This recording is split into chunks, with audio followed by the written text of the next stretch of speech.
Nobody's talking about the biggest threat to crypto. It's not regulators, it's not the government, it's not even the big banks. The biggest threat to crypto is Michael Saylor and MicroStrategy. Saylor took billions and billions of dollars to buy Bitcoin, leveraging corporate debt. When you issue debt, you are making a promise to whoever bought that debt to pay a fixed amount, regardless of the circumstances. When Bitcoin eventually drops 50%, which it always does when it enters a bear market, when creditors start demanding their money, MicroStrategy and Saylor will be forced to liquidate all their positions. I remind you, Saylor owns about 500,000 bitcoins. He started buying Bitcoin just 5 years ago, very close to the top, with an average cost of $67,000, barely keeping up with inflation. If we compare to other assets, the S&P 500 is up 140%, gold is up 85%, and Nasdaq is up 150%.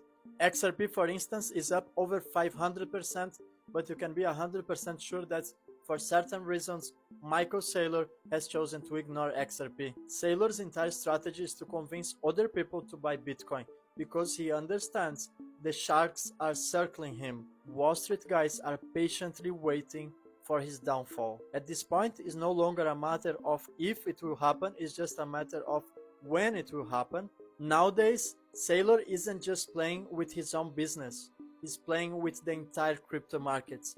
If Saylor goes down, he's taking Bitcoin with him. This is a great moment to ask the right questions. Have you ever seen anyone from Ripple? Brett Garlinghouse, Monica Long, David Schwartz, Arthur Britto, anyone coming on public and telling you to go all in XRP? That has never happened.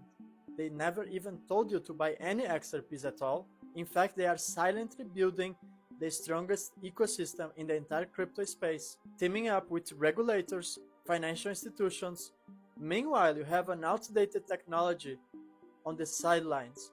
Bitcoin is sitting on the sidelines. There is absolutely nothing that adds value to Bitcoin in 2025 rather than the speculation around it.